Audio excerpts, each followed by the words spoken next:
শক্তির প্রধান উৎস সূর্যের আলোকে কাজে লাগিয়ে সোলার সিস্টেমের মাধ্যমে সমাজকে আরও ইকো ফ্রেন্ডলি করে তোলার চেষ্টা করা উচিত প্রত্যেকটি মানুষের।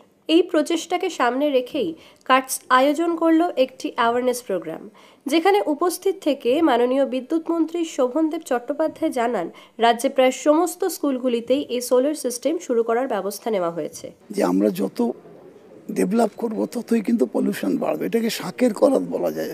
আমি যত ডেভেলপ করব, যত আমার উন্নতি হবে, সঙ্গে সঙ্গে কিন্তু পলিউশন বাড়বেই। কারখানা যদি তৈরি করব আমরা, তত পলিউশন বাড়বে। পলিউশনটাকে জিরো লেভেলে আনা খুব শক্ত। অল্টারনেটিভ হচ্ছে যে আমাকে তার একটাই পথ আছে, কিছুটা সেই সমস্ত যেমন চামড়ার কারখানা হলে অ্যাফ্লুয়েন্ট পাম্প করতে হবে, যাতে সেই ময়লাগুলো, জলগুলো, সমস্তগুলো, গ্যাসগুলো তার মধ্যে দিয়ে আসে। দের আর সায়েন্টিফিক প্রসেসেস অলসো।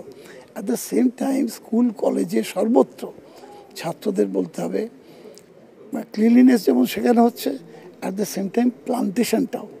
যার বাড়িতে কিছু নেই, একটা ছোট্ট জায়গা আছে, সেও একটা টাবে বসিয়ে দিক একটা গাছ। কারণ এটা ইন্টারন্যাশনাল, যে স্কুলেতেই যাচ্ছি আমরা সেখানে আগে মিটিং করছি ছাত্রদের নিয়ে, যে আমরা কেন সোলার বসালাম, এর থেকে আমাদের কি কি উপকার হবে এবং তোমরা কি করবে, তোমাদের কি দায়িত্ব, এটা আমরা প্রত্যেকটা স্কুলে বলছি। 1400 স্কুলে বছরে আমাদের 1300 ছিল, আমি যখন আসি আরও আমরা 1200 সামথিং নিয়েছি, মোট 1400 এই বছরের এন্ড অব্দি আমাদের।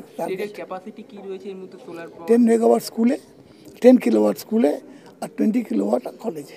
সোলার প্যানেল ইনস্টলেশনের ক্ষেত্রে আগ্রহী ইনস্টিটিউটগুলোকে নিয়ে রিসার্চ এবং প্ল্যানিং ডিজাইন করেছে কাটস। তাদের লক্ষ্য পরিবেশের স্বার্থে আগামী দিনে পলিউশন ফ্রি এনার্জি এনভায়রনমেন্ট তৈরি করা।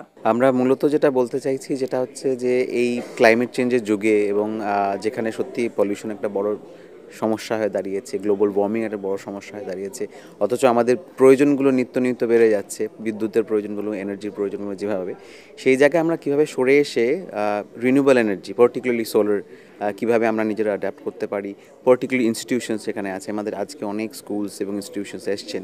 তো আমরা যেটা চেষ্টা করছি যে এই সমস্ত ইনস্টিটিউশনস এবং স্কুলে কীভাবে সোলার রুফটপ সোলার প্রমোট করা যেতে পারে, তাতে বিদ্যুতের প্রয়োজনটা তার থেকেই মিটে যাবে এবং অনেকটা কয়লা পুড়িয়ে যে আমরা বিদ্যুৎটা ব্যবহার করি সেটা ব্যবহার করতে কম করতে হবে। এক্সপার্টসদের একসঙ্গে এনে, ব্যাংকিং ইনস্টিটিউশন যারা লোন দেবেন তাদের একসঙ্গে এনে, এবং ইউটিলিটি যারা ডিস্ট্রিবিউশন ইউটিলিটি, সিএসসি বলুন, WBSS, তাদের একসঙ্গে এনে একটা জায়গায় কোয়ালিশন, সোশ্যাল কোয়ালিশন তৈরি করতে, যাতে সবার সঙ্গে সবার মেলবন্ধনটা হয়, সবার সমস্যাগুলোর সমাধান আমরা পেতে পারি।